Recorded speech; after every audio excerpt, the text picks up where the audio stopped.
¿Cuántas veces hemos ido al cine o hemos visto una película y hemos salido con la sensación de que el libro es mucho mejor que lo que acabamos de ver? Hemos discutido con amigos, con amigas, con compañeros. Y, ¿por qué no? Muchas veces hemos leído algún libro que una película ha salvado, o un libro que no tenía tanta consistencia y en pantalla tiene mucho más sentido. Mi nombre es Emilia y tengo acá a mi amigo Josué. Estamos en el podcast Peli vs. Libro, nuestro segundo capítulo. Y hoy, ¿de qué vamos a hablar, Jo? Hola, Luz. Hoy vamos a hablar de uno de los mejores libros que leí en mi vida. Vamos a hablar del primer libro de Harry Potter. ¿El mejor libro que leíste en tu vida, te parece? No el mejor, uno de los mejores. Ranquea altísimo, pero alto, mal. Para mí rankea muy alto, coincido. ¿Para vos también? Mira muy alto. Muy bien. Bueno, vamos a pasar a la primera imagen, ya que estamos, para ver. El día que se publicó esto fue el 26 de junio de 1997, así que al día que estamos haciendo este video... ¿Cumplimos 29 años? 29 años ayer se cumplieron. 29 años. ¿Qué te parece? Toma mate. En la primera imagen vamos a ver la primera edición de la editorial Bloomsbury de Inglaterra. Bien. Porque Harry Potter sabemos que se publicó en Inglaterra. Fíjense me qué interesaría bonito. saber qué los oyentes ven de esta tapa. Lo que veo ahí es una ilustración hecha por el señor Thomas Taylor en la que el pelotudo de Harry va papando moscas y está a punto de ser atropellado por el expreso de Hogwarts. Eso es lo que estamos viendo. Yo lo que había analizado de esta, la primera vez que discutimos sobre esta etapa, es que tenemos dos trenes. No sé si los estamos viendo. Tenemos un tren antiguo, como se acostumbraba en Hogwarts, y al lado un tren que parecería eléctrico, un tren más moderno. Sí, debe ser de la plataforma 9 o la plataforma 10. Exactamente, que en el medio está la 9 3/4, como saben todos los Potterheads, que son este gremio fanático y enfermo de Harry Potter, que Harry se transporta hacia Hogwarts, como todos los magos, entre el medio del mundo mágico y el mundo real, por la plataforma 9 3/4, que es ni hablar, tienen que ir hasta Londres, a la estación de King's Cross. Sí, ahí tenemos a todos los pelotudos en Londres sacándose una foto con el manguito. Sí, entre Abbey Road y la plataforma 9 3/4 me tienen podrido. Bueno, se hace lo que se puede. Pasó casi un poco más de un año. El 1 de septiembre del 98 se publica el libro de la imagen 2, que es la edición de Estados Unidos. Y acá vamos a empezar a ver algo que va a ser recurrente. Primero, el loguito de arriba. No se ve muy bien, porque el logo, el biselado, que es ese efecto tridimensional que estamos viendo en la tapa del libro que tenés ahí cerquita, se agrega después con la impresión. Y vemos por primera vez a Harry ya volando en su escoba, con una capa roja, queriendo atrapar la Snitch, con el castillo, y en el castillo hay un monstruo, y se ve un unicornio. Tenemos un unicornio ahí, sí. Y vemos un bosque que en perspectiva se va yendo para el fondo, ¿viste? Sí, pero además es todo parte como muy de lo que se presenta Hogwarts. Claro. O sea, el interior y las afueras de Hogwarts, que es esta parte de ese mundo medio desconocido. Claro, está spoileando algunas cuantas cosas del libro, ¿no? Sí. Esto lo ilustró una señora que se llama Mary Grant Pre para la editorial Scholastic. La editorial Scholastic es gigante, al contrario de Bloomsbury, que es una editorial chiquita. Y ella crea el logo ese que nosotros estamos acostumbrados a ver. Pero pegó tanto ese logo que agarró Warner y lo registró y lo modernizó para usarlo después en las películas cuando adquirieron los derechos. Y a partir de 2001... todos los libros, salvo estos de Bloomsbury que tengo acá, empezaron a tener ese logo en su tapa. ¿Qué es lo que pasa te iba a preguntar, porque creo que vos sos la parte más nerd en cuanto a la cuestión editorial, jamás. Yo creo que sí, de esta dupla, efectivamente. ¿Qué es lo que pasa con Argentina? ¿Qué en sucede? Argentina, vamos a ver la imagen siguiente, se publica en la editorial MC. Que es este mismo, bueno, este es de Salamandra igual. Ahora vamos a explicar eso, ¿por qué? Porque la editorial MC es una editorial argentina que tenía una filial en España. Bien. La editorial argentina se vende al Grupo Planeta y un señor español muy pillo dijo, no, mi filial española yo no la vendo, entonces fundó la editorial Salamandra y se quedó con los derechos de publicación en español. Bien. Muy bicho. Lo vamos a ver en la imagen siguiente porque seguimos teniendo la misma ilustración. Esta ilustración la hizo una mujer argentina, Dolores Avendaño, preciosa, que se la encargaron a un estudio en Estados Unidos para que la haga. Fíjense qué parecida que es la edición yankee, pasa lo mismo. Hay un castillo, con un perro de 3 cabezas, Harry volando en escoba persiguiendo el Snitch, el unicornio, los arbolitos, etc. Esta chica trabajaba en Estados Unidos. Hay unas lindas entrevistas dando vueltas en YouTube. Dolores Avendaño se llama, no sé si lo mencioné. Okay. Le encargaron el laburo y ella lo dibujó sin saber que se venía un fenómeno global que le iba a cambiar la vida a ella, que le iba a cambiar la vida a la editorial Bloomsbury y que le iba a cambiar la vida a la autora. A todo el mundo. A todo el mundo. Todo el mundo. Y lo hizo como un encargo normal. Y resulta que la tipa la recontrapegó. Después la misma editorial Salamandra también fue adquirida por Penguin Random House. Así que bueno, fue una editorial independiente hasta el año 2019. Hasta que bueno. Todos transamos con el mercantilismo. No. Sí. A nadie los culpan, pero creo también, estaba pensando un poco en esta cuestión del fenómeno y qué es lo que pasó cuando nosotros éramos más chicos. O cómo, por ejemplo, ¿cuándo lo leíste vos por primera vez? ¿Te acordás? Yo lo leí a los 9 años. ¿9 años? Sí. Bien. Pensá lo siguiente, es un libro para niños, es un libro pensado para que lo agarre un nene de 9 años y lo lea y lo entienda. Por eso quizás si lo lees de grande te parece medio pavote, pero conforme va avanzando la saga, no vamos a spoilear nada, hoy vamos a hablar del primer libro. Solamente nomás. el primero, sí. El personaje y la narrativa van madurando, pero está sorprendentemente bien estructurado el libro. A mí, ¿sabes qué me gusta mucho? Y justo estaba escuchando un poco, también me gusta escuchar los audiolibros a veces y como recordar un poco qué es lo que leí. Y pensaba mucho en esto de cómo se estructuran los personajes mediante los detalles. Creo que J.K. Rowling hace algo muy bueno en cuanto a las señales que te da sobre los personajes. Entonces, hacen ese planteo de esta familia. Bueno, claramente, si estamos conectados en este podcast, sabemos un poco de qué va Harry Potter, pero es este niño huérfano que termina en la casa, o sea, empieza en realidad en la casa de sus tíos, siendo un gran mago, teniendo en realidad un futuro que le depara, que es un poco como el quiebre del primer capítulo, del primero y el segundo capítulo. Pero esta, por ejemplo, estructuración de los Dursley, que son esta familia, que son todas señales que por ahí no es que te dicen, che, son malos o che, son gente desagradable, pero está muy bien construido como esta cuestión de la escritura sobre, no sé, las actitudes que tiene el bebé o las actitudes que tienen ellos como marido y esposa, digamos. O sea, tienen como esta estructura donde te das cuenta que hay algo feo en ellos. O sea, no solo por la descripción física, sino por sus mismas acciones.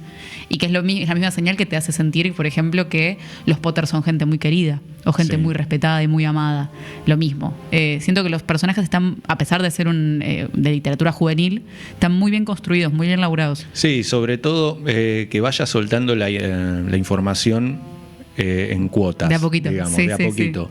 Ahora vamos a hablar un poco de eso porque el libro fue escrito en varios años, no es como en nuestro capítulo pasado que vimos Crepúsculo, que se escribió en un par de meses y la verdad que se nota. Este libro ¿Por qué dirías semejante cosa, Josué? Por favor. No profundicemos. Estamos hablando de una obra de la literatura universal. Sí, pero bueno, hablando de literatura universal, empieza como un libro para niños, pero a los adultos les empezó a interesar. Y vamos a ver la siguiente imagen, porque a la gente en Inglaterra le da vergüenza leer un libro para niños en el transporte público y en los bares. Entonces la editorial Bloomsbury lanza esta edición para adultos. Mucho más primero esta, sobria. muy sobria, sí, y después la siguiente, que es hermosísima. Mirá lo que es ese grabado. Pero nada tiene que ver con un niño mago, hay que decirlo. No, igual. fíjate que las ediciones inglesas insisten mucho con mostrar un tren y los yanquis muestran a un nene volando en una escoba. Sí, hay algo ahí de...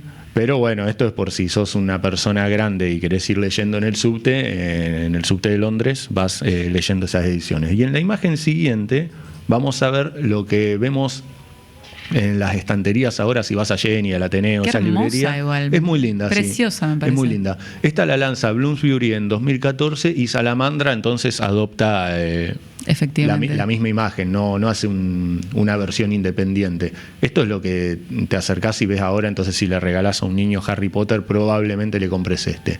Y tenemos la edición siguiente, que es la otra que vemos en las librerías, que es la del estudio Minalima. Mirá lo que es esa belleza, impresionante. por favor. Sí.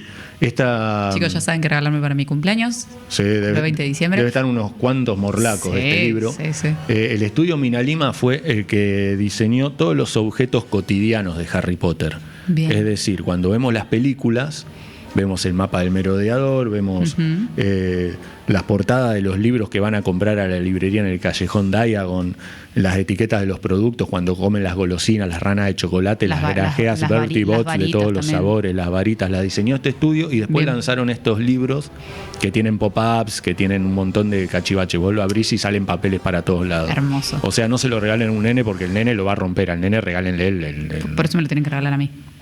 Sí, se lo tienen que regalar a Emi, que ya está un poco más adulta, más crecida. A mí de lo que decías en relación, que un poco vamos a charlar de cuál es el origen que tiene la autora, pero sobre todo está, además de la construcción del personaje, la construcción del mundo, porque crea un mundo de lo que en literatura se le dice lo maravilloso, digamos, esto que es lo mágico, este mundo aparte, con sus propias reglas y sus propios... sus propias comidas, sus propios nombres. Ojo, que esto en paralelo al mundo real. Claro. No es un mundo puramente fantasioso, sino que es una comunidad que se maneja a escondidas de los seres humanos convencionales. Sí. Bien, la autora. ¿Quién era? J.K. Rowling. J.K. Rowling. Vamos a ver una foto de J.K. Rowling. Mirá qué reina. Es linda. Muy linda mujer, sí. Se llama Joanne. La K de J.K. es en honor a su abuela, porque en la editorial le recomendaron que se pusiera J.K. para que a primera instancia no se note que era una mujer, para que los niños no supieran que estaban leyendo algo escrito por una dama. Y estamos hablando del 99. Año 97. 97, pero digo, no estamos hablando de... Y el Me Too todavía no existía. No, obvio que no, pero digo, estamos hablando de un año bastante entrado donde las mujeres ya publicaban, ¿no? Ni hablar. Aparte yo lo leí en el año 2001 y sabía perfectamente que era una mujer la que lo había escrito. Se pone la K... Yo igual durante mucho tiempo pensé que era varón. Y porque funcionaba. Y viste, funcionaba. Aparte suena como J.R.R. Tolkien, ¿viste? Esas cosas que siento que se han perdido un poco con la modernidad, esto de, que también me pasaba con la radio, esto de no saber qué caras tenía la gente. Entonces imaginarte de alguna manera, tanto sean varones o mujeres, no saber exactamente a quién estás leyendo. Claro. Que ahora, como bueno, algo de la tecnología de eso se perdió un poquito, como esa... Sí, al toque ya tienen redes sociales. Ya saben, ¿viste?, cómo son, quiénes son sus hijos. De todos modos, ella dio muchísimas entrevistas. No te digo apenas salió el libro, pero sí cuando empezó a tener bastante trascendencia. ¿Querés contar un poco del antes de que tenga trascendencia ella? Sí, voy a contar antes de que tenga trascendencia. Ella nació el 31 de julio, al igual que Harry. Bien. Cumplen los años del mismo día, son tocayos de cumpleaños. Qué casualidad. Y tienen el mismo signo. Así que si quieren revisar su carta astral, bueno, tómense el trabajo. ¿Somos todos de Cáncer? No. ¿31 de julio? 31 de julio creo que es de Leo, pero no estoy seguro. Anda a saber. No sé, no tengo idea. Nació en el año 1965 y la idea se le ocurre a mediados de 1990. Ya tenía 24, casi 25 años en el momento que se le demora un tren entre Manchester y Londres, creo, y la idea, así le viene. Así como, es algo que admiro. Epifanía. Es algo que admiro de esta persona de la que hablamos en el capítulo pasado, autora de Crepúsculo. La Stephenie Meyer. Stephenie Meyer, sí. Un día se despertó y dijo, tengo que escribir esto. Tuvo una idea y la llevó a cabo. Eso es digno de admiración. Ella se había matriculado en filología francesa y clásica. ¿Qué es la filología? Yo lo tuve que buscar en Google porque no sabía qué era. Es una ciencia que estudia la cultura a través de su lengua y literatura. Y la estructura de la lengua, ¿sí? Exactamente. Así que la columna vertebral de Harry Potter está compuesta por mitología y literatura que ella conoció estudiando. Es una persona que estudió mucho, era muy nerd. Empezó a escribir de a poquito, empezó a tomar notas. Y en el año 91 se fue a vivir a Portugal, a Oporto, a trabajar de profesora de inglés. Bien. Ella ya graduada, ¿no? Y se casó con un señor, un periodista portugués muy canchero, que era borracho, infiel y golpeador. Así que, sí, a los 2 años ella se volvió con una hija pequeña a vivir a Edimburgo, en Escocia, Edimburgo, porque vivía su hermana ahí con su marido. O sea, se fue a vivir con su hermana y su cuñado. Sí, básicamente la salvan de la situación. La salvan de la situación, básicamente, sin ni hablar. Ella, la hermana la ha ayudado muchísimo, porque ella tenía que criar a su niña sola. Y volvió con una depresión clínica muy severa, estaba muy mal mentalmente. Y también mediante su hermana consigue un apoyo estatal. Fíjate, los creadores del capitalismo le dan apoyo estatal a los hogares monoparentales, ¿no? Queremos aclarar igual que esto va a ser importante en un ratito, porque nosotros vamos a hacer un sondeo de qué nos parece políticamente J.K. Rowling, Sí. porque bueno, para quienes estamos un poquito en tema sabemos que fue epicentro de varias polémicas. Muchas polémicas. Sí, ni hablar. Este apoyo económico, ojo, no era una gran cosa. Le ayudaba a cubrir un alquiler de un pequeño departamento, los pañales y una manutención básica, un poquito de comida nomás. Y cuando ella vuelve a Escocia tenía 3 capítulos nomás escritos del libro. Y tenía notas que ya incluían detalles del final. Ella fue planificando toda la historia, pero se dedica a escribir entre el año 90 y el año 95, o sea, un lapso de 6 años, los dedica a escribir el primer libro. Que además estamos pensando en toda la situación personal de ella misma. Cuando vos arrancaste a hacer la investigación, yo pensaba y decía, estamos hablando de una persona de menos de 30 años, con una niña, con todo lo que eso significaba, como, bueno, con una depresión clínica, pero víctima de violencia o de género, o de manipulación o lo que fuera, y además creando a partir de eso, y igual sentándose a escribir. Y sentándose a escribir, eso es importante, porque es una historia por la que se la jugó. Ella iba a escribir el café de su cuñado. Él era propietario de un café, porque se romantiza mucho sobre que ella estaba muy sola, iba por diferentes cafés escribiendo porque no tenía calefacción. La pasaba mal, pero hay detalles que se romantizaron. Sí, que además le suma un poco como al lore, a la épica, historia. Sí. Yo cuando leí la primera vez Harry Potter lo conocí por notas que habían salido en algunas revistas y en la tele sobre una chica que había escrito un libro siendo muy pobre sobre un niño mago, que era cierto, pero no tanto. Estaba bastante romantizado. Sí. Ojo, al cuñado no es que le recopaba que J.K. ocupe una mesa de su café todo el tiempo escribiendo. Entonces también la cosa se ponía medio tensa y tenía que salir primero a pasear a su bebé en el cochecito para que se duerma, y después pedía lo que podía, un cafecito, para poder ocupar una mesa y sentarse a escribir a mano, y después mecanografiar en una máquina de escribir convencional usada, porque no tenía un mango. Claro. Ella, cuando termina el libro, consigue primero un agente literario. Este agente empezó a llevar el libro a diferentes editoriales, sumó 12 rechazos. Bien. O sea que la tuvo que pelear muchísimo por su libro. Pero con este primer libro, ella consigue un fondo de fomento literario, el Scottish Arts Council. Okay. Esto le permitió comprarse una computadora y acceder a un poquito mejor de nivel de vida y poder pagarle una guardería a su hija para enfocarse en escribir el segundo libro ya. Bien. Hasta que publican el primero, pero el primero se editó primero una tirada cortita de 500 ejemplares que se distribuyeron en bibliotecas para que los nenes lo vayan conociendo. Después el boca en boca fue el que empezó que efectivamente le dio a darle un poquito más de fama. Bien.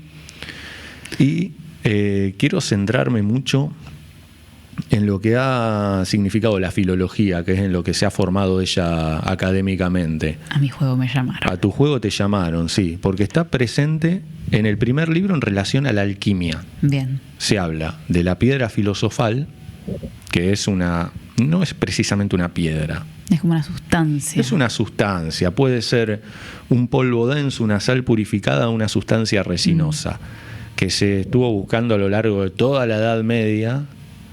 Y lo que hacía era purificar los metales. Por ejemplo, la particularidad que tenía era que lograba convertir el plomo en oro. ¿Por qué? Porque en esa época se creía que los metales que no eran oro eran metales impuros que todavía no habían pasado por un proceso de millones de años por el cual llegaban a convertirse en oro. Metales menores. Metales menores, ¿sí? Hoy contamos con tabla periódica de los elementos y sabemos que son metales diferentes.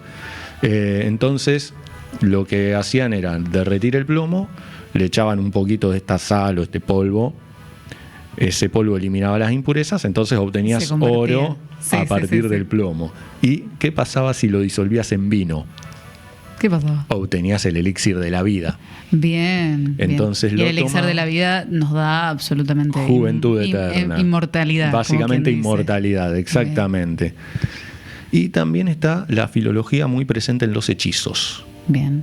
Igual quiero decir algo, porque en cuestiones de argumento, la piedra filosofal, en este sentido, era un poco lo que estaba buscando Voldemort, ¿o no? Como que claro, Voldemort era el enemigo de Harry Potter, era el que había matado a sus padres. Y era un mago que se sabía que iba a volver en algún momento.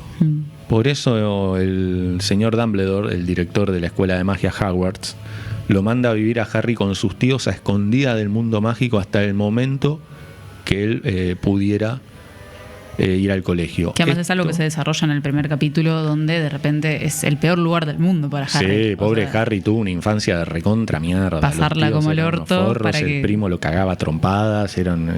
Imagínate que él se podría llegar a imaginar que tenía el futuro que le deparaba. Él pensaba que iba a ser infeliz toda su vida, pobre. No tenía amigos, nunca le habían regalado nada para el cumpleaños ni para Navidad y usaba la ropa usada de su primo, que era el doble de él, así que la ropa le quedaba grande. Toda grande, sí, espantoso.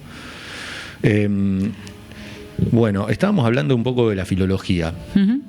A mí me asombra mucho el gran conocimiento sobre mitología que tiene Rowling y sobre idiomas. Por ejemplo, hay muy poquitos hechizos en el primer libro. Anoté tan solo 3. Tenemos... Alojo Mora es el primero que usan. Alojo Mora es para abrir las puertas. ¿Y qué significa? Alojo Mora viene de la geomancia, es una especie de adivinación metafísica. Y el origen de este hechizo, el origen etimológico, perdón, viene del África Occidental y significa amigable con los ladrones. Bien. Hermosa palabra, aparte, que suena bonita. A mí me gusta mucho, sí. Y después en latín tenemos a Wingardium Leviosa, que es para levitar objetos. It's not Leviosa, it's Leviosa. No, al revés. It's not Leviosa, it's Leviosa. Claro. Ay, perdón.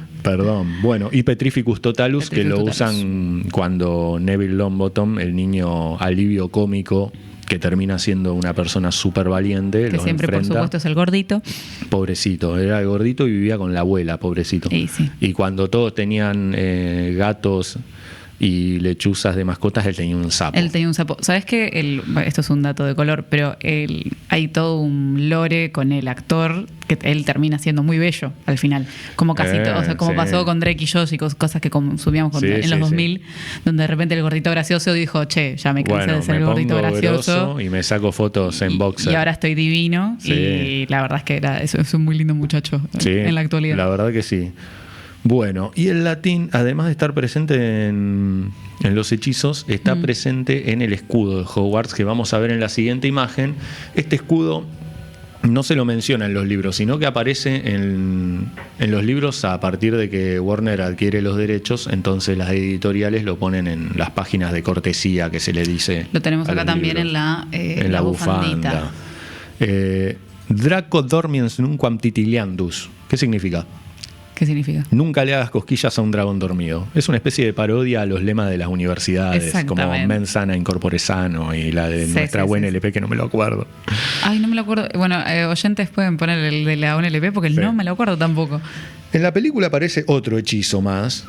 En el libro tan solo usan 3 hechizos. En la película aparece otro, que es Oculus Reparo. Bien. Que lo usa Hermione en el tren, porque Harry tiene los anteojos rotos porque el primo Dudley lo caga a piñas y le rompe los anteojos todo el tiempo. Y así se conocen, así se hacen amigos. Así se hacen amigos, pero fue un agregado del guión. Bien. Ahora vamos a hablar un poco más adelante de esto, pero la película enaltece mucho a Hermione y es muy injusta con Ron. Bien. ¿no? Nos queda como... Que igual es verdad, no vamos a hablar de toda la saga, ya dijimos, pero sí hay algo de la construcción de Ron como este amigo medio boludón, ¿no? Como... Es un amigo medio boludón cuando en realidad es el que tiene calle de los tres. Y el único que habita formalmente el mundo mágico desde que nació. Hermione no pertenecía a la comunidad mágica, sino que ella era hija de Muggles, una sangre sucia, como le decía Draco Malfoy, el malo. Ella en el libro aparece en el vagón porque está buscando el sapo perdido del pobre Neville, que se le había escapado el sapo. Que siempre es el pie de alguna ridiculez pobre para pobre Neville. Sí, lo queremos. Bueno, y también el latín está muy presente en los nombres de los personajes. Severus Snape, Albus Dumbledore y Draco Malfoy, por ejemplo. McGonagall tenía también un nombre. Minerva. Sí, pero Minerva es un nombre bueno, pero al que estamos más acostumbrados. Pero ¿no? tienen sí. algo. Hay una particularidad con Malfoy. En la película se conocen en el colegio. Malfoy en un principio quiere vincularse con Harry. Harry era un pibe famoso.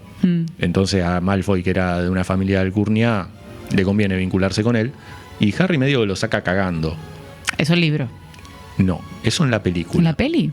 En la película Malfoy se acerca a Harry en el colegio y le tiende la mano y Harry lo rechaza. Y no lo rechaza por mero instinto. En el libro ellos se habían conocido antes. Se habían conocido probándose túnicas en el callejón Diagon y Malfoy ya de entrada le da a entender que es terrible facho. Bien. Y Harry se siente súper incómodo porque si bien venía de una familia de magos, él no sabía, sí, creo que sabía o sospechaba que su madre era mestiza. Malfoy es un supremacista. Él consideraba, y lo dice en las primeras líneas del libro, que los que no son hijos de magos no deberían poder asistir a Hogwarts. Bien. Y le manifiesta su deseo de pertenecer a la casa Slytherin, como toda su familia, y de jugar al Quidditch. Dice, ¿cómo puede haber pibes que no les guste el Quidditch? ¿Vos tenés una escoba?, le dice a Harry. Harry no tenía ni puta idea de lo que era el Quidditch. Ni de qué le estaba hablando. Y nunca había tenido nada. No solo no tenía una escoba, sino que venía de dormir abajo de una escalera. Que además vamos a sumarle el dato, que es algo que se devela después, pero la familia de Malfoy son mortífagos. O sea, suma toda una data. Más allá de que Slytherin, creo que mal visto se considera la casa de los malos, porque no lo considero de esa manera. Eran los represores. Son un poco como los represores. ¿Vos sos de Slytherin? Yo soy Slytherin. No, horrible. Yo soy espantoso. Pero igual quiero que esta discusión la tengamos un poco más adelante. Bueno. Y los oyentes y las oyentas van a discutir con nosotros, no solo a qué casa podríamos pertenecer nosotros, sino a qué casa pertenecen ellos, porque creo que la generación a la que pertenecemos, 90s, 2000s, hemos todos hecho en algún momento algún quiz o algún test sobre qué casa pertenecemos de Harry Potter, pero siento que internamente todos en nuestra alma sabemos, incluso a pesar del resultado. Bien, también con esto quiero cerrar el asunto de filología. Está presente un bestiario clásico, tanto en el libro como en la película. Los primeros animales que vemos son un gato que está leyendo un mapa. Sí. Que resulta ser la profesora McGonagall. Convertida. Transformada, sí. Y después Harry muestra su habilidad para hablar con las serpientes, en lo que se va a profundizar más adelante. Pero tenemos un muy buen video que yo te lo pasé hace unos días sobre Linguriosa, que es una lo reví. Es una influencer española, más allá de que Josué no me da bola por Instagram, voy a aclarar esto, que aclara cómo traspasan del libro a la película no me está saliendo el nombre del idioma de las serpientes. El parcel, donde pasan estos sonidos guturales que tienen que ver como con el ceseo y cómo a partir de la cuestión gráfica, que son desde las letras, se construye con una lingüista el idioma para las películas. Y se le inventa todo, o sea, todo un dialecto alrededor de eso. Es súper interesante. Nada, Linguriosa en Instagram es una... O sea que basándonos en eso podríamos hablar en parcel entre nosotros. Sí, claro, podremos. Bueno, próximo capítulo todo en parcel. Bien. Las bestias clásicas que vamos a ver, tanto en el libro como en la película, las voy a decir en orden de aparición. Bien. Primero tenemos a los duendes. Sí. Que son banqueros. Sí. Aparecen fantasmas. Cada casa de Hogwarts tiene un fantasma y además hay un par de fantasmas más pululando por ahí con toda normalidad, Capaz Sí, que te sí. espían mientras te estás cambiando, vas al baño y te aparece un fantasma en el inodoro. Yo lo recontra pensaba eso, era como, ¿qué hacen con el baño? Como, Y Myrtle la Llorona más sí, adelante. pero viste que no Myrtle, en el- Myrtle la Llorona estaba solo en el de mujeres, Sí. aunque sea. Sí, pero Harry en el cuarto libro se va a bañar y se le aparece. Y se le acerca y le tira onda. Como, hola. Bastante depravada. Bien. Re aburrida, y pobre, hay un igual. poltergeist. A ver. Un poltergeist es un payaso jodón. Pero eso no Es- aparece en la peli. No aparece en la peli, sí, ni hablar, lo omiten, pobre Pibbs, se Pibbs. llamaba el poltergeist de Polter- Howard. Se lo nombra, me parece, en alguna de las películas después, pero no. Puede no ser porque aparece. tiene alguna participación incluso en favor de Harry. Él rompe un armario para que Malfoy no pueda dejar pasar a los mortífagos, pero creo que pasa recién en el sexto libro esto. Claro. Hasta entonces rompe las pelotas nomás. Bien. Aparece un troll Ujú. que termina siendo fundamental para que Harry y Ron se hagan amigos de Hermione, que era una pesada insoportable, y ellos la salvan de un troll y ahí pueden construir su amistad. Mm. Un cancerbero, que es el cancerbero, El cancerbero es el perro de las tres cabezas. el perro de las tres cabezas. Que además está totalmente fundado en quién es el cuidador del infierno de Hades. Claro. Entonces tenemos el mismo cancerbero. ¿Y cómo lo derrota Orfeo? No me acuerdo. Con música. Con música. Claro. Porque era músico. Sí. Y Harry- así iba a buscar a Perséfone. Claro. Ah, mirá. Así Qué va- conocimiento de así- mitología que tenés. Así va a buscar a su amada. Esas son las Mirá puertas del vos. infierno. Claro, bueno, en el libro Harry lo duerme tocando una flauta que le regala muy sospechosamente y convenientemente Hagrid. Le regala una flauta, el tipo... y- Quiero hacer, Lo duerme. quiero hacer un paréntesis. Sí. Qué buen personaje Hagrid. Hagrid es el mejor personaje de la saga, lo dije. A Hagrid lo queremos un montón, Sí. es un tipazo desde el primer momento que aparece en esa moto gigantesca, donde a él le queda chiquitita igual también porque todo le queda pequeño, pero es esa sensación de hombre gigantesco con buen corazón y muy amable, Sí, que me ni parece hablar. precioso. Bueno, también tenemos un dragón que, hablando de Hagrid, en un completo acto de irresponsabilidad, consigue un huevo de dragón en una apuesta en un bar Sí. y él pretende empollarlo y criarlo. Ay, ¿ves que lo queremos un montón? Yo lo quiero, lo quiero, rompe las reglas hasta por pelotudo. Sí, me por parece, boludo, por boludo. Y terminan salvándolo Harry y Ron con ayuda de un hermano de Ron que trabaja con dragones. Bueno, que después hay toda una, en las pelis, lo recuerdo muy gráficamente, hay toda una situación con este dragón que se lo quieren llevar. Y Sí, es sí, como sí. y él haciendo como fuerza porque es su mascota. Quería quedarse con la mascota y la mascota le prendía fuego la barba. Sí, sí, Está sí. loquísimo. Tipazo. En el bosque prohibido de Hogwarts, Harry interactúa con un centauro. ¿Qué particularidad tenían los centauros? Que eran astrólogos. Ok. Así que la astrología es una magia válida en el universo de Harry Potter, aparentemente. ¿Son todos de Sagitario los centauros? Pachi, pachi. No lo sé. No lo sabemos. Tendríamos que preguntarles. A ver.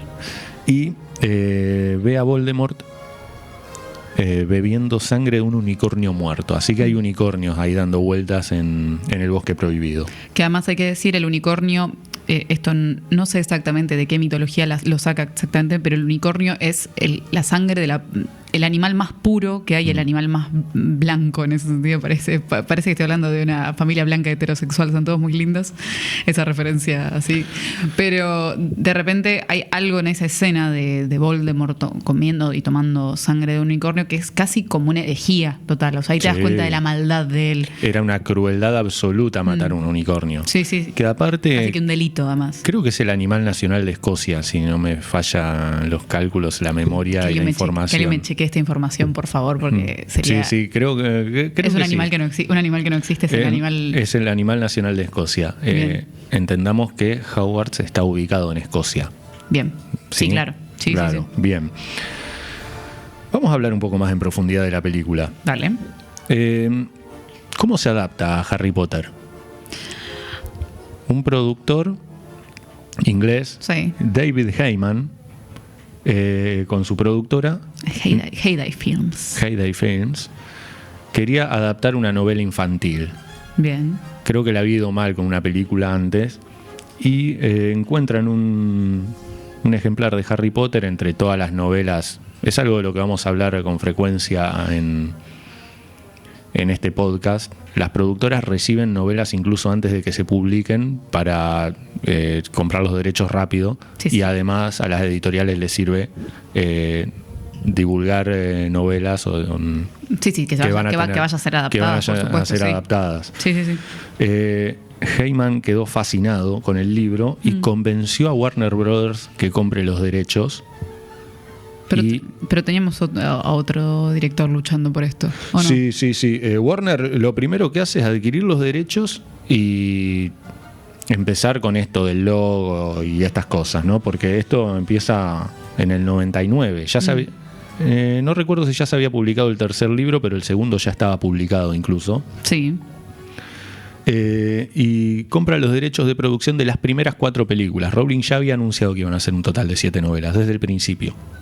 Me gusta el nivel de enfermedad de ella, Sí. o sea, ya saber que ahí vamos a ver también oyentes en diferencias entre Crepúsculo, por ejemplo, que es otro tipo de libro totalmente distinto, pero el saber ya la estructura desde el principio, saber cómo arranca, cómo termina. Ya sabía para dónde se dirigía la saga desde el principio. A mí me parece impresionante. Sí, creó árboles genealógicos, elementos mágicos, incluso la saga completa tiene una estructura de espejo. Es decir, el primer libro está ligado al séptimo, el segundo está ligado al sexto y el tercero está ligado al quinto, en elementos mágicos y en personajes.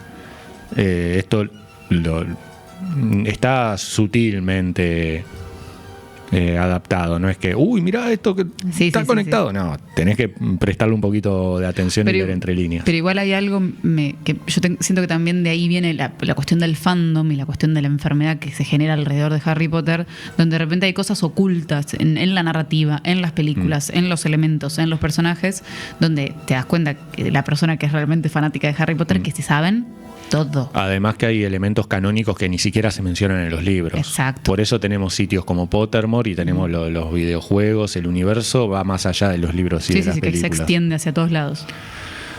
Rowling, cuando Warner Brothers adquiere los derechos para hacer la película, pone una condición: que el reparto sea estrictamente británico y que sea todo filmado en Inglaterra, en Escocia y en Gales, o sea que sea... Sí, donde ella pensó que podrían estar en Gran situados. Bretaña. Así que hubo un problemita ahí. El primer director que se tuvo en cuenta para dirigir la película fue ni más ni menos que el señor Steven Spielberg. Imagínate, tener tu primer libro y que la primera adaptación que se plantee sea de Steven Spielberg, a mí me parece... La repegaste. Pero la verdad, digno de admirar de esta señora que se plantó y le dijo que no. Porque Spielberg es lo más yankee que hay. Yo lo quiero un montón a Spielberg. Mi película favorita es de Spielberg, es Atrápame si puedes. Pero Spielberg es muy yankee. Y los yankees no solo son el país más tonto del mundo, sino que tratan a sus coterráneos de tontos también. Sí. Pensá que hay algo que me olvidé de mencionar al principio. Cuando ellos publican Harry Potter con la editorial Scholastic en Estados Unidos, le cambian el título al libro. Acá lo conocemos como Harry Potter y la piedra filosofal, pero para los yankees los niños no iban a querer leer un libro que decía filosofal en el título. Entonces le pusieron la piedra del hechicero. ¡Qué hincha pelota! ¡Qué rompepelotas! Por favor, te lo pido. Entonces Spielberg quería hacer que la película fuera en Estados Unidos, que fuera animada y que el protagonista tuviera la voz de el niño de Sexto Sentido. No. Que se llama Haley Joel Osment. Sí, era el actor infantil de moda del principio de los 2000. Sí, lo veíamos hasta en la sopa. Papá veo gente muerta. Veía gente muerta, estaba en cadena de favores. Encima sus películas eran todas totalmente es el hermano de Lily Osment, que después es la mejor amiga de Hannah Montana, también muy en boga. Eran dos hermanos, él muchísimo más famoso. Sí, me acuerdo. Pero los dos muy parecidos y ellos así, en la cima. No sabía que eran hermanos. Y ahora los dos en la verga, mal. Después de todo lo que les sucedió y la picadora de carne que es Hollywood, los dos intentando, sobrevivir. Bueno, Spielberg no solo quería hacer esto, sino que también quería fusionar varios libros en una sola película épica. Bien. Tenía un punto igual. De que no fuera como tan... Tenés que laburar 7 años seguidos con chicos porque los nenes van creciendo y después terminás haciendo... pibes de 25 años interpretando a gente de 17 y queda rari.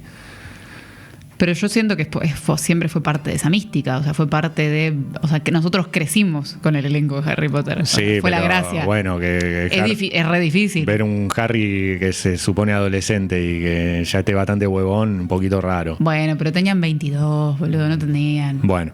22 igual, y 17. Igual es caótico hacerlo así, o sea, tenía un punto en ese sentido. Y la quería hacer animada por una cuestión de efectos prácticos.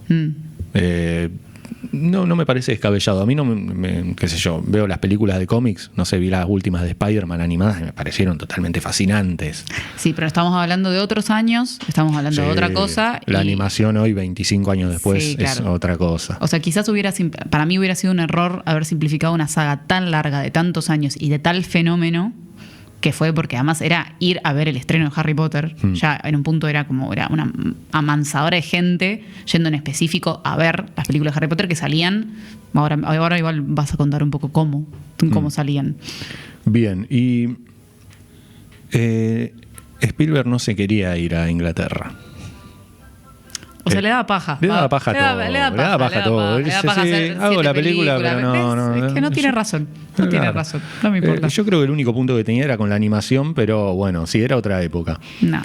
Así que Warner empezó a mandar el libro a un montón de guionistas y aparece el señor Steve Kloves, que se mostraba reacio a recibir ofertas de estudios, pero leyó Harry Potter y le voló la cabeza. Además, creo que su hija era muy fanática. Rowling ya estaba medio perseguida. Y yo lo estaría. Así que no la culpo. Lo hizo ir hasta Londres a Kloves. Bien. Para entrevistarse, y ella ya estaba a la defensiva. Entonces le hizo una pregunta: ¿cuál es tu personaje favorito? Yo le hubiese dicho Hagrid, obvio. Sí. Este señor dijo Hermione. Mírala. Y era la respuesta que ella estaba esperando. Bien. Dado que Hermione era un reflejo de ella misma. Terrible ñoña. Qué hincha pelota. Re pesada. Qué hincha pelota. Así que bueno, empezaron a trabajar en conjunto y se hicieron re amiguis ellos, laburaron muy bien. Y sí, le tenía a Kloves información privilegiada. Bien. ¿Por qué? Porque había cosas del guión que tenían que estar. No sé, por ejemplo, había una parte en la que él escribió una escena de Dumbledore recordando un viejo amor que él había tenido con una mujer, y ella le aclaró que Dumbledore es gay. Bien. Cosa que no se menciona en los libros. No, nunca se hace. Por eso digo, eso. hay cánones que van por fuera del libro de la película que están hechos por la misma autora, incluso los árboles genealógicos. No sabemos cómo se llaman los abuelos de Ron. Y sin embargo, vos googleás o vas a la página oficial de JK sí, y dice: los abuelos de Ron se llamaban tal y tal, y nacieron en tal día y en tal año. Y también el momento de gloria de Neville. Neville tenía que ser premiado por su valentía al final del primer libro, entonces tiene su momentito él, a pesar de que en toda la película pasa por boludo. Lo tiene al final, insisto, no vamos a hablar de toda la saga, pero lo tiene al final de la saga también. Hay una redención ahí. Ahí está también la conexión entre el primer libro y el séptimo. Y el séptimo, hay claro. muchas cosas, muchos detallecitos del primer libro que se empiezan a replicar en el séptimo. Que lo vamos a ver si llegamos hasta a hacer 7 capítulos. No lo sé. No sé, que dejen en los comentarios, que nos lo pidan, que nos miren, que le den like al video, que sigan a Monoambiente. Que nos sostengan un poco, porque si no, no vamos a seguir existiendo. Nos tienen que bancar. No, además de que esto no sucede por obra de magia, la verdad es que soy re chistosa, chicos. No, pero sobre todo me parece importante que pensemos en la magnitud de esta saga, de los libros y de las películas y del fenómeno de Pottermore en general, de todo lo que significa y lo largo que puede llegar a ser esto. Y nosotros solo nos estamos enfocando en la primera peli y en el primer libro. Sí, y tenemos para rato todavía. Tenemos. Así que podemos hacer unos cuantos capítulos muy copados. Sí. Pero nos tienen que bancar. Así que... Bien, vamos a pasar a la siguiente imagen, es la imagen 11, si no me equivoco, no me fallan los cálculos, que es el señor Chris Columbus. ¿Conoces a Chris Columbus? Y ahora me parece que lo voy a conocer. Lo vas a conocer, es el director nada más ni nada menos que de Mi Pobre Angelito. Ah, míralo, sí. Chris Columbus era fan del libro.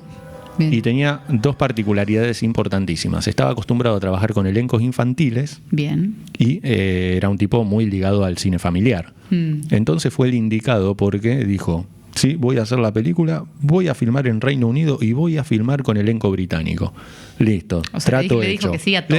Él dijo sí a todo. Ah, Yo lo doy todo y trabajaron en conjunto con el guionista y con Rowling. La verdad que hicieron la película más fiel al libro de la saga, omitiendo algunos detalles de lo que vamos a hablar, pero la verdad que la estructura es exactamente igual, las cosas suceden prácticamente en el mismo orden. A mí no sé si te llamó también la atención los diálogos.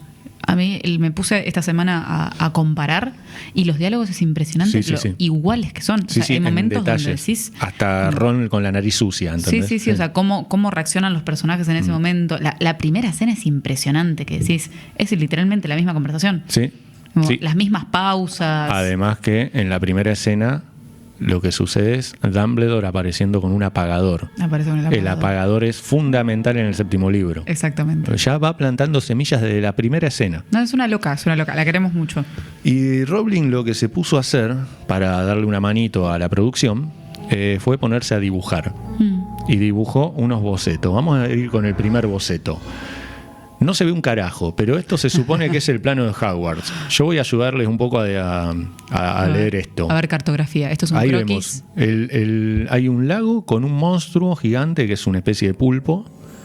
A la derecha vemos el bosque prohibido, el castillo de Hogwarts al medio, la cancha de Quidditch.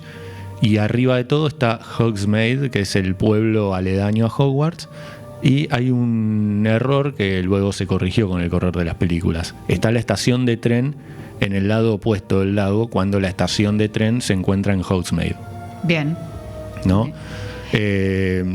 Igual tenemos toda una escena donde, bueno, ellos vuelan a través, viste que Harry en la segunda pierde el tren. Claro, pero lo importante es que la estación de tren tiene que quedar cerca del lago. Claro. Porque los estudiantes de primer año, como una tradición, llegan al colegio en botes y de segundo año en adelante van en carruajes que se presumen invisibles. Después, en el quinto libro, nos enteramos cómo se mueven los carruajes. Bien. Así que no se los voy a decir ahora. No hago spoilers todavía. No. Y vamos a la imagen siguiente de ver cómo quedó el castillo. Tiene muchísima coherencia. Mucha coherencia. Está un poco oscura la imagen porque la película es así, pero vemos secciones que se van a ver en el resto de la saga. Hay un puente que es un viaducto, las torres. No, y además no solo la estructura de arquitectura del castillo en sí, sino esto de pensar en lo que decías de la oscuridad.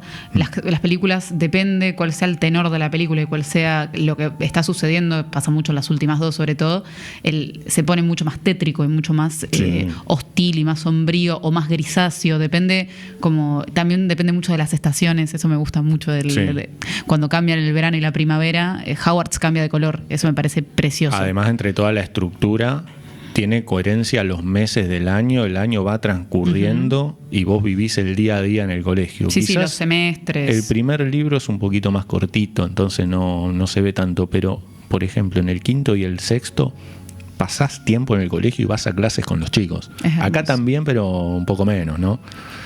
Hermoso. Quiero pasar a la siguiente imagen. Harry en la casa de los Dursley. Medio Tim Burton tiene algo. Sí. La felicito a Rowling por los dibujos, están buenos. Me gustan. Dibuja bien, está aclimatado. Estaría bueno que esas ilustraciones se incluyeran en los libros. Lo vemos a Harry en una chimenea y hay un montón de fotos, pero en ninguna de las fotos está él. Los Dursley hacían de cuenta que no había otro niño en la casa. Ellos tenían... Si nos acordamos, en realidad él vive abajo de las escaleras. Vive en un armario abajo de las escaleras y recién su tío lo muda a una habitación que tenían al pedo, en la que Dudley guardaba todo su juguete, pendejo de mierda. Pero eran muy crueles además, porque no era que no había lugar. Había lugar de sobra, era una familia que estaba muy bien económicamente. El tío Vernon era gerente en una compañía que fabricaba taladros, o sea, le iba re bien. Y lo tenía el pobre diablo viviendo abajo de una escalera y recién lo muda a la habitación cuando le empiezan a llegar las cartas de Hogwarts y se da cuenta que lo estaban vigilando. No sea cosa de que sepan que lo tengo a mi sobrino en estas tirado condiciones. En estas condiciones pésimas. Hay que llamar a niñez y adolescencia, loco. Vamos a ver una fotito de los Dursley. Miren qué familia inglesa tan copada. Dios mío. Espantosos. Un horror. El uniforme del colegio Smeltings de Dudley. Al actor, que ahora no recuerdo su nombre, que no sé, se murió hace tanto, lo adoraban. Lo adoraban desde el elenco y cuando se murió fue toda una Y el una pibito, situación. después aparece en Gambito de Dama jugando al ajedrez. Sí, es verdad. Bueno, y yo cuando leí este libro... Ella es buenísima, ella es Fiona Shaw, creo que es. No conozco los nombres de los actores. Ella trabaja después en Fleabag. Mirá. No, es muy buena actriz. La serie que le gusta a las chicas. Sí, y sí. Yo cuando leí el libro por primera vez, a los Dursley los describían al tío Vernon como un señor gordo sin cuello y a la tía Petunia como una persona rubia con el cuello muy largo. Y yo me imaginé la familia de la foto siguiente. A ver si los conoces. Voy a corregir lo de Fiona Shaw, que no, sí. Así me lo imaginaba yo. Lo que pasa. Sí, sí. A mis 9 años yo no distinguí una familia estadounidense de una familia inglesa. Sabes Así que la descripción de tía Petunia es buenísimo porque me gusta mucho esa idea de el cuello largo para espiar a los vecinos. Para espiar a los vecinos. Muy bueno. Qué O sea, para pasar por arriba de la medianera y mirar a los vecinos, buenísimo. Sí, total. Y a coincido. continuación vamos a ver a la mejor familia del mundo. Este es el boceto de los Weasley. Es la familia más peronista de la saga. La familia más peronista, no solo de la saga, sino de la ficción mundial. Los queremos.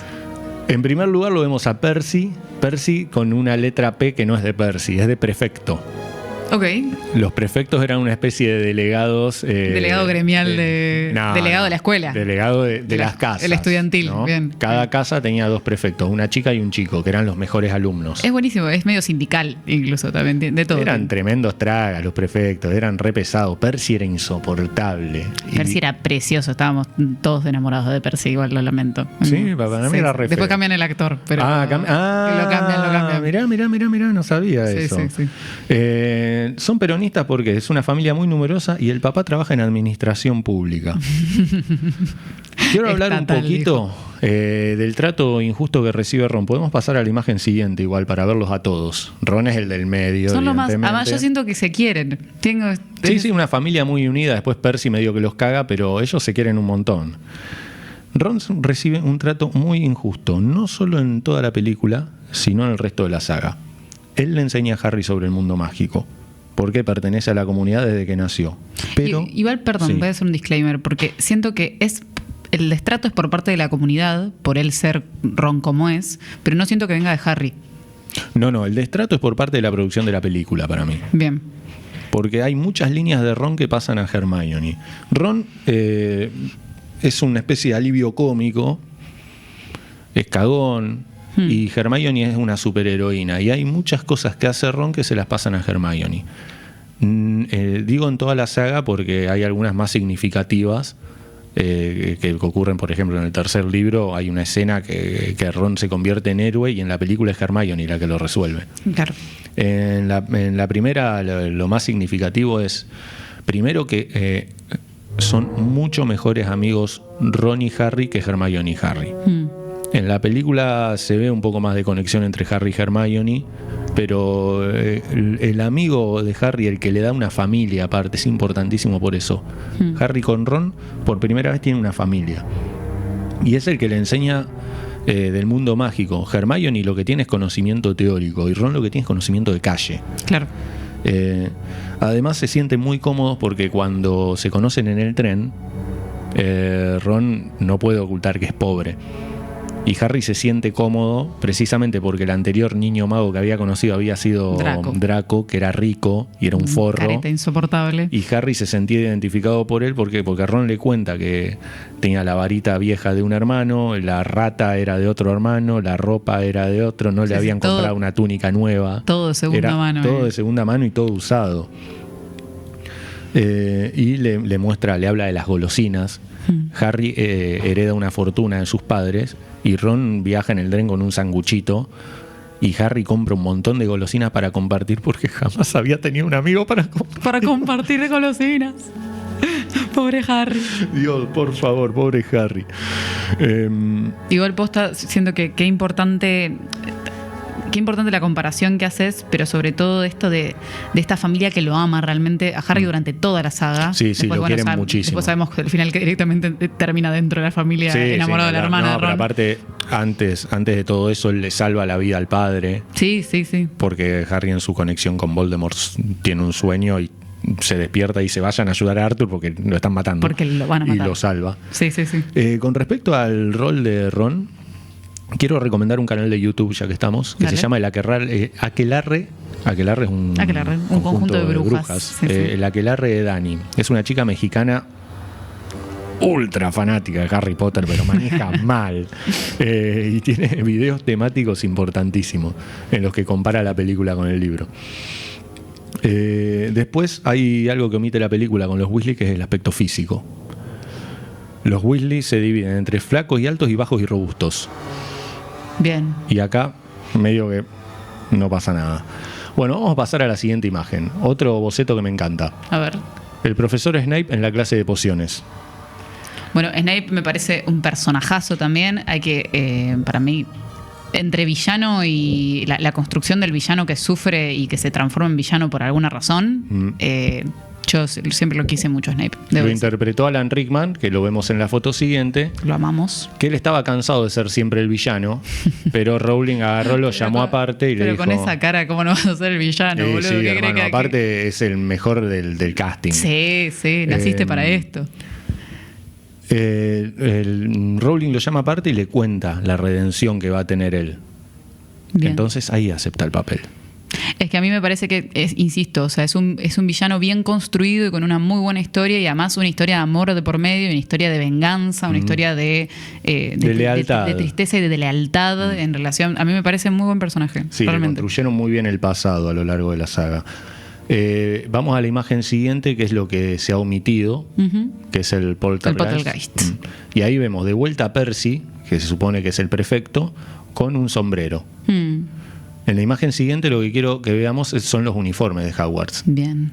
En el libro los describen como simplemente una túnica, pero en la película le pusieron uniformes de colegio inglés normal. Los pibes de suéter con una corbatita y una camisa blanca, Hermione con una pollera tableada. Podemos agradecer de paso que tenemos un poco el outfit gracias a nuestra amiga colaboradora Julián Moras. Tenemos bufandas y tenemos corbata, tenemos Sí, de se todo. compró todo el merch. Tenemos escudos de Gryffindor particularmente, la general de Hogwarts ahí atrás mío, y tenemos una de Ravenclaw ahí al ladito de Josué, que ahí vamos a hablar un poquito de las casas rápidamente. Sí, primero quiero mostrarles un poquito los gorritos, porque se habla de que tienen gorritos, una ridiculez total, por suerte lo sacaron. Me da ternura. Punto para la película.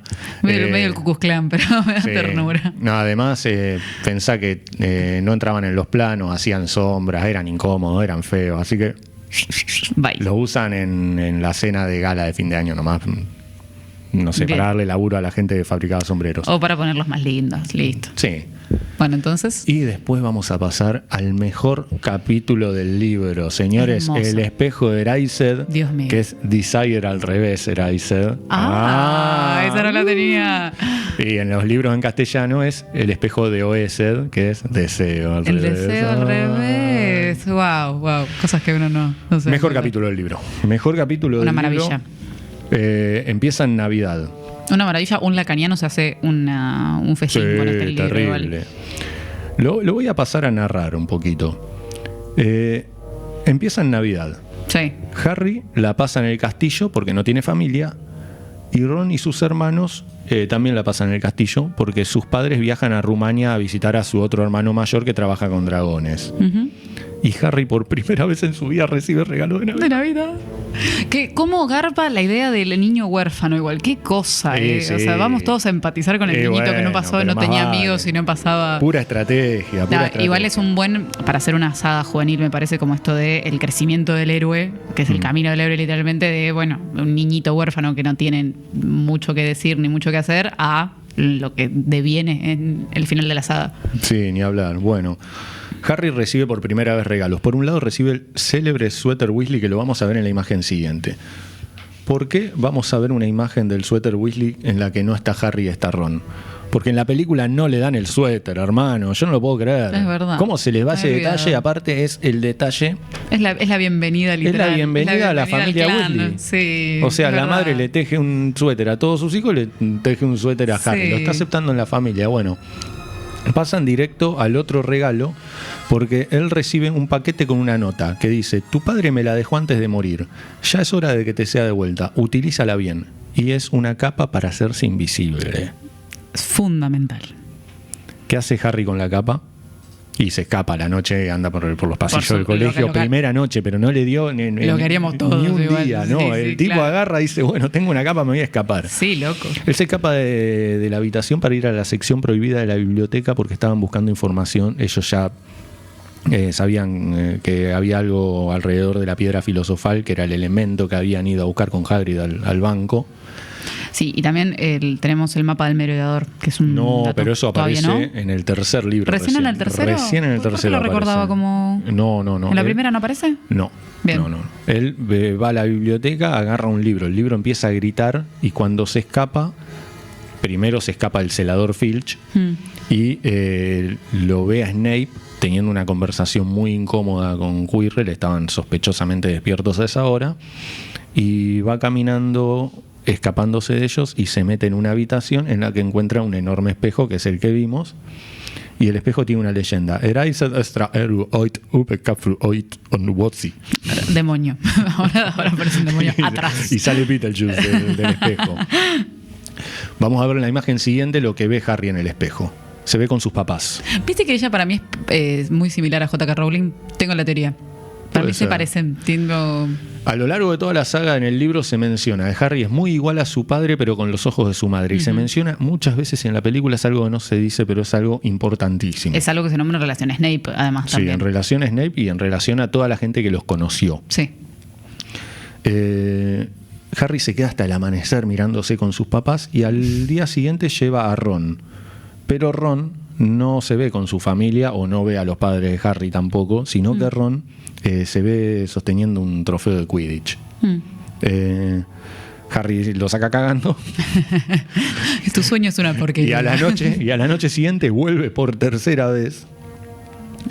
Así que se queda mirándose de vuelta con los papás y lo sorprende Dumbledore, que lo estaba esperando. Dumbledore ya sabía que Harry se estaba escapando. Ese Dumbledore era un pillón terrible. El director le explica en el primer encuentro profundo a solas que tienen. Ellos van a construir una relación muy estrecha, pero esta es la primera vez que hablan los dos a solas, que le explica que la naturaleza del espejo es la de mostrarnos el deseo más profundo y desesperado de nuestro corazón. Le dice que lo va a esconder en otro lado y le dice, no sirve refugiarse en una ilusión, hay que vivir el presente. A partir de ese momento, por eso digo que es el mejor capítulo, el libro pasa de ser un cuento de hadas de un niño huérfano que descubre que es un mago a un libro sobre el duelo y la madurez, el aceptar la muerte. Es el crecimiento. Harry, y también el lector, conoce también el dilema de Ron. Ron está siempre a la sombra de sus hermanos y más adelante va a estar a la sombra de Harry también. Siempre se siente menos, se siente el segundo que tiene que cumplir con las expectativas de su familia. Y Harry después se vuelve a encontrar, sobre el final de la historia, lo vamos a ver en la siguiente imagen, se encuentra con el espejo de vuelta y aparece él encontrándose a la piedra filosofal. Es decir, Harry maduró, ya no vive en la ilusión de estar con su familia, sino que lo que quería Harry era salvar a la piedra y derrotar a Voldemort. Que bueno, acá aparece Voldemort no en persona, pero porque Voldemort no aparece en persona hasta la tercera, me parece, si no estoy mal. Voldemort aparece en persona en la cuarta. Ahí aparece ocupando el cuerpo de Quirrell, por eso Quirrell tiene una cara en la nuca. Qué tenebroso era eso, por favor. Bueno, querido, ¿cómo hemos hablado? Hemos charlado mucho. Tenemos para hablar brevemente de la música, si tenés, así rapidísimo, muy rápido, que estuvo, dicho sea de paso, gracias a nuestros operadores, que ha sonado de fondo durante todo este podcast. ¿Qué música estuvo sonando, Jo? La música compuesta por el señor John Williams. Me olvidé de poner una foto, pero todos lo conocemos. Es un prolífico músico de películas. Estuvo en Tiburón, Encuentro cercano del tercer tipo, la saga de Indiana Jones, E.T., La lista de Schindler, Jurassic Park e Inteligencia Artificial. Todas estas junto a Spielberg. Además, Star Wars. Además de Star Wars con George Lucas, recomendado por Spielberg, así que eran re amiguis. Y con el Chris Columbus, director de Harry Potter, estuvo también en la música de Mi Pobre Angelito. Muy bien. Que además hay algo de lo extraordinario, de la magia y esta sensación. Primero que todos no sabemos cuál es el ritmo de Harry Potter desde el inicio, lo podemos tararear. Leitmotivs se llaman. Leitmotiv. Son melodías cortas y recurrentes asociadas a un personaje, objeto o lugar. Que tienen los mismos 3 tonos, me parece. O sea, no varían mucho, solamente va cambiando. Son las mismas notas, repetidas en diferente orden. Lo que el youtuber y productor español Jaime Altozano, que les recomiendo muchísimo, lo busquen en YouTube. Es un fantástico total. Divide la música de Harry Potter en varios temas: la magia extraordinaria y la magia inquietante, por un lado, que son las mismas notas pero en diferente orden. Una es para la magia sorprendente y la otra para la magia a la que hay que tener un poco miedo. La magia LOL para los momentos graciosos, y después hay temas para la familia y la nostalgia, el tema de la piedra filosofal, el tema de Voldemort, Gryffindor, amistad y la fanfarria del Quidditch. La fanfarria es una música hecha con vientos. Más o menos todos tienen lo que se llama el mismo cromatismo. Son canciones todas parecidas y se van repitiendo a lo largo de la película para que vos vayas sabiendo: esto es extraordinario, esto me tiene que dar miedo, esto me tiene que dar gracia. La música como una La especie música de estuvo guía, nominada al Oscar. Sí, pero no ganó. No ganó. Lo curioso es que John Williams estuvo nominado por 2 películas. ¿Por Moulin Rouge? No. ¿Cuál? Por Inteligencia Artificial. Fue el mismo año. Pero Moulin Rouge es la que gana. No. Sí. No. La que gana es El Señor de los Anillos. Perdón, gana el Señor. Pero para vestuario están nominados también y gana Moulin Rouge. Ahí está. Para vestuario y dirección de arte también están nominados y gana las 2 Moulin Rouge. Sí. Inteligencia Artificial la dirige Spielberg. O sea, no dirigió Harry Potter, entonces dirigió Inteligencia Artificial. ¿Quién es el protagonista de Inteligencia Artificial? El muchachito El niño de sexto sentido. El niño yankee. El niño que ve gente muerta. Pero la puta madre. Bueno, la mejor película ese año ganó Una mente maravillosa. Vamos a hacer un repaso rápido de los Oscars. Ganó Una mente maravillosa con Russell Crowe. Sobre la vida del economista John Nash, que era un tipo que creo que padecía esquizofrenia, si no me equivoco. Sí. Y también basada en una novela que ganó el premio Pulitzer.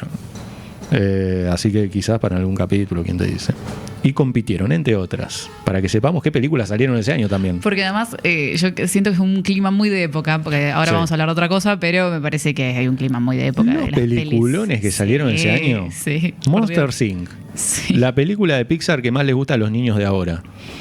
Shrek. Peliculón de DreamWorks. Sí, claro. ¿Quién es el dueño de DreamWorks? Steven Spielberg. Claro.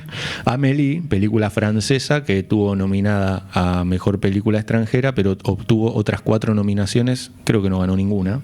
Bien. Memento, ¿qué película Memento? Y hubo una argentina representándonos, de Campanella, el hijo de la novia. ¿El hijo de la novia? Sí, Mira. con Darín. Mira, no sabía esto. Campanella y Darín. Bueno, querido. Qué manera de hablar. Ahora vas a hablar vos. Con total rapidez, además, porque a mi juego me llamaron literalmente. Vamos a hablar de la versión de los videojuegos de Harry Potter. ¿Son canon los jueguitos? Son canon los jueguitos. Es canon el jueguito de PlayStation 1, en realidad, que es, si bien sale, vamos a leerlo para no faltar a la verdad, tenemos Electronic Arts, que es esta compañía que también tiene los Sims. Es importante que después EA. Y el FIFA también. El FIFA, es un sonidito que todos podemos reconocer. EA Sports. EA Sports. Que claramente, además del sonido de cuando arranca la Play 1, tenemos en el 2001 distintos juegos donde Howard se puede explorar y hacer distintos acertijos. Pero recordamos especialmente el juego que tiene que ver con la Play 1 y con la PC, que podemos ver, me parece que un pequeño videíto de cómo era un poco la dinámica y cómo jugábamos nosotros en ese entonces. Donde, tenemos a Harry explorando el castillo y tenemos... mundo abierto. No, todavía mundo abierto no. No sé qué decía mundo abierto. No se decía mundo abierto todavía porque no teníamos mapa. O sea, no es que podíamos explorar libremente. Ahí tenemos el inicio, que a mí me parece una maravilla. Después va a aparecer la cuestión de la memory card y EA Games. Y tenemos toda la parte donde él inicia de alguna manera este mismo recorrido de la primera película. No tenemos, es bastante fiel, al igual que la película, al libro. Tenemos incluso un poco creo que sale antes de la película el juego. antes de la peli? O sale en 2001 también. O sea, no perdieron un segundo. Un segundo. No, Sí, mira, el coso de cargada es buenísimo. Buenísimo. Si podemos adelantar un poquito para ver cómo se jugaba, ahí contaba toda la historia, que era como una parte, era muy común esto de contar la historia medio como en... Para ya empezar directo en el castillo. Upa, ese Dumbledore es buenísimo. Convidada a Dumbledore. Buenísimo Dumbledore. Tenemos... ¿Lo recibe a Harry solo y el resto de los chicos? Bueno, no había presupuesto para diseñarlo. Josué, vos no entendés. La Play no soportaba tantos NPCs. Todavía el NPC no existía ni como tal. Ahí estamos recorriendo ahí estamos jugando. Qué bueno, era muy... Nada, muy tosco, pero para la época sería una maravilla. Para la época era una maravilla, yo me la pasaba horas en ese momento en la Play. Mirá, los hermanos Fred y George con el suéter Weasley. Los hermanos Weasley, muy bien diseñado. Y también, tenemos otros juegos de esa época, que es un poco también un clásico, otro clima de época, no solamente por las películas, sino que tenemos el GTA 3, tenemos el Final Fantasy, que lo hemos jugado todos, el Tony Hawk, tenemos los Sims fundamental. Salieron ese mismo año. Tremendo. Donde, de repente era una forma de crear historias, no era solamente jugar a cosas como más... por ahí basadas en películas necesariamente, pero teníamos, juegos mismos que tenían sus propias narrativas. Eso empieza recién en el 2001. Tenemos el Winning Level 4, que es... Juegazo. Es el que define el Winning Eleven por excelencia. Después vienen algunas mejoras en gráfico, pero el Winning Eleven 4 es con el que empieza todo. Al año siguiente sale el 2002, que era el del Mundial, ¿no? Exactamente. También hay otra protagonista importante en esta historia, que no la hemos agregado, pero para mí es del mismo año. Tenemos a Tomb Raider también, Lara Croft. Sale en 2001, Tomb Raider. Tenemos uno de el más famoso, que creo que es el 2, que sale en el 2001. Juegazo también, de nuevo, insistimos. Sí. Y ya que seguimos hablando de videojuegos, y un poquito para hacerlo bastante más rápido, porque nos vamos a quedar sin tiempo, Josué. Nos van a echar de este lugar. Siempre nos echan. Pero tenemos el Hogwarts Legacy, que es el último juego de Harry Potter, mundo abierto, ahora sí, un salto exponencial. Ha salido para la Play 4, para PC, pero para la Play 4 también. Es, a diferencia del anterior, que estábamos hablando de EA, estamos hablando de esta productora se llama Avalanche, o yo le digo Avalancha, y podemos hacer de todo. Es una especie ¿Montás el hipogrifo? Podemos andar en hipogrifo, podemos seleccionar nuestra casa, podemos ver efectivamente a qué casa pertenecemos, que eso me parece un debate importante a tener en cuenta. Podemos luchar, tenemos los hechizos todos específicos, y es una precuela de Harry Potter que sucede más o menos en 1880, donde tenemos a los parientes de los personajes, y para quienes son muy ñoños de la saga, hay esto que decías vos sobre los árboles genealógicos, que también se construyen a partir de... es totalmente canónico. Es totalmente canónico, y además hay algo como muy, muy lindo, creo que esto de poder explorar todo el mundo mágico. Sí. O sea, podés ir a Hogsmeade, podés ir al bosque, podés ir al pueblo, están todos ahí como una biblioteca a medida que vos lo vas descubriendo. O sea que recorres el castillo con total coherencia. Todo, absolutamente. Lo que me dio la sensación, el primero vi videos, no los jugué, es que entras a habitaciones y no tiene mucho sentido. No. Está todo hecho como con un detalle, los uniformes, los colores, aparecen los fantasmas de cada casa, podés charlar con los fantasmas de cada casa. Siento que por ahí en el momento el juego se torna un poco repetitivo, pero para quienes son muy fanáticos de Harry Potter... ¿Es un GTA con varitas? Tiene algo de eso, pero lo recomiendo muchísimo también para pasear, porque es de una belleza y de un sonido y una banda sonora preciosa, y una jugabilidad muy, muy linda. Jo, querido, tenemos muy poquito tiempo, debo decir, pero vamos a hablar de algo que no tiene nada que ver con lo que venimos diciendo. No, porque es lo que... ¿Cambiamos de tema? Cambiamos de tema radicalmente, vamos a ponernos a hablar del terremoto de Venezuela. No, pero lo que podemos hacer para darle cierre lamentablemente a esta jornada, porque no me quiero ir. Yo tampoco me quiero ir, pero nos tenemos que ir. Bueno. Dicho esto, vamos a hablar un poco de las polémicas envueltas de la saga en relación a la política, porque hemos charlado mucho sobre qué es lo que significa, charlaste mucho sobre esta diferencia entre Draco y Harry, por ejemplo, que a mí me parece muy interesante, y decir si los Weasley eran peronistas o no eran peronistas, pero hay algo en la vida personal de la autora, además de haber sido subsidiada por el Estado por madre soltera, y además por otras cuestiones donde pudo de alguna manera construir esta saga. Recordemos que el libro 2 lo escribe gracias a una beca. Lo escribe gracias a una beca. Entonces hay algo del Estado muy presente, que a mí me parece súper importante tener en cuenta. donde se choca con otra pequeña polémica que ha tenido la autora en los últimos años. Sí. Para los oyentas que están un poco empapados en el tema, o los que no saben exactamente de qué estamos hablando, se dice, o se ha llegado un poquito a la conclusión, vamos a construirlo Estuve entre averiguando todos. y te voy a decir ahora lo que averigüé. Me parece, dicen las malas lenguas, que J.K. Rowling es transfóbica, es decir, que no reconoce a las personas trans, a las mujeres trans, como individuos. Lo que coloquialmente entendemos como una TERF. Lo que, porque ella se considera feminista, pero trans excluyente. Trans excluyente, exactamente. ¿Sí? Tenemos algunas capturas de los tweets que se han hecho virales durante la pandemia, para hablar de J.K. Rowling en realidad. Me tomé el trabajo de stalkearla a J.K. Rowling y tuitea más que Javier Milei. Tiene algo. Se la pasa en Twitter. Si el sexo no es real, no existe la atracción entre personas del mismo sexo. Si el sexo no es real, se borra la realidad vivida de las mujeres en todo el mundo. Conozco y quiero a personas trans, pero borrar el concepto del sexo elimina la capacidad de muchas para discutir de manera significativa sus vidas. No es odio decir la verdad. Conozco y quiero personas trans, pero tengo un amigo judío, pero hay un discurso muy, muy básico sobre un feminismo muy tradicional, me parece, donde creo que ella cae en una cuestión muy común donde se cree que a partir de la inclusión de personas trans al movimiento se borra de alguna manera la lucha feminista como tal por el hecho mismo biológico de ser mujeres, lo cual es mentira porque conviven dentro de un mismo movimiento que es totalmente plural y totalmente que es imposible hablar de un feminismo solo. Lo que sí, ella se agarró un poquito de saña, me parece. Yo, la verdad, no me había interiorizado en este tema, me enteré en pandemia de toda esta polémica, pero la stalkeé y recientemente, o sea, 6 años después, sigue con esa saña. Pelotas, me sí. sorprendió mucho eso, que la causa que la movilice a postear en redes sociales sea esa precisamente, porque de verdad, mucha saña, sí. Hace muchos años. Y tuitea, te digo, me hace acordar a nuestro presidente, todo el día en Twitter. En algún momento, pero además siempre de la misma temática. O sea, hay algo ahí como una... Milita otra causa, mujer, sos muy trascendente. Sí, no solo que es muy trascendente, sino que además siento que tampoco es tan importante, porque de repente es como, bueno, si vos estás en contra efectivamente de esto... Bueno, charlalo tomando el té con tus amigos. No sé, o debatirlo en algún grupo sobre el feminismo con el que vos quieras construir, digo, pero efectivamente, al ser una persona tan pública, lo que ha llevado a una repercusión, y hay un hate social absoluto y medio una cancelación de J.K. Rowling en ese punto, y el alejamiento, por ejemplo, de muchas personas del elenco que aclararon que la quieren muchísimo, pero que se alejan totalmente de la posición que ha tomado en cuanto a eso.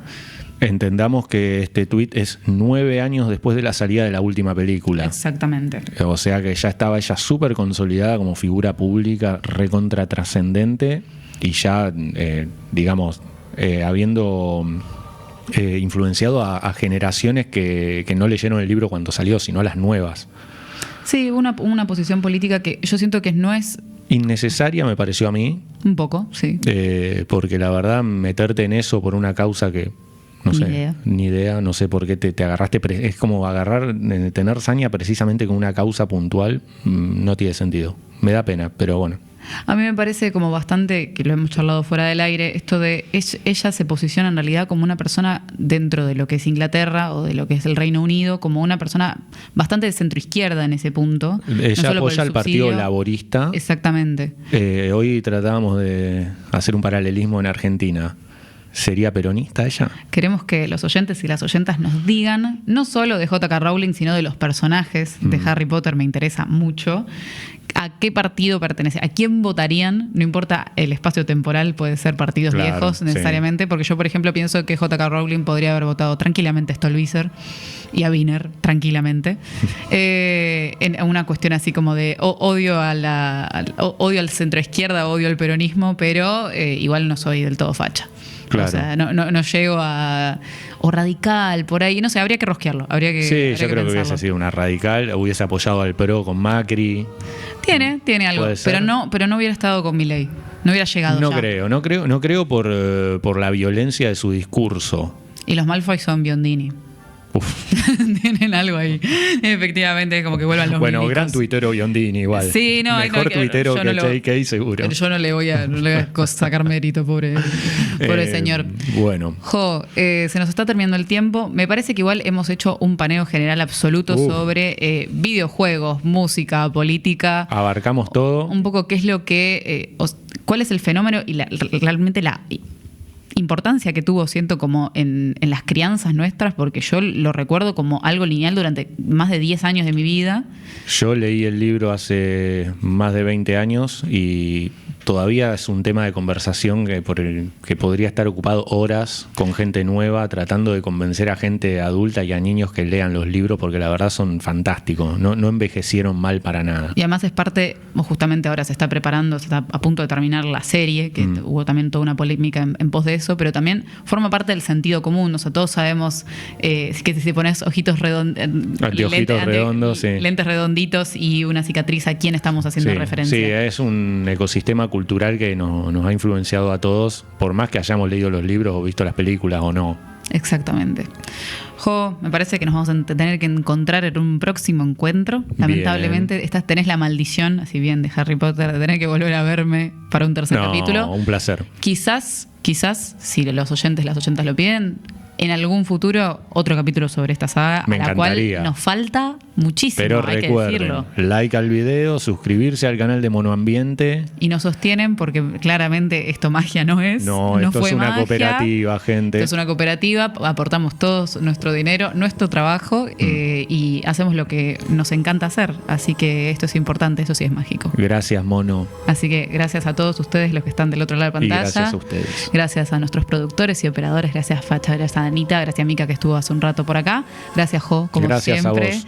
Y nos encontramos en el próximo. En 15 días. En 15 días. Gracias a todos ustedes. Chau, chau. Nos vemos.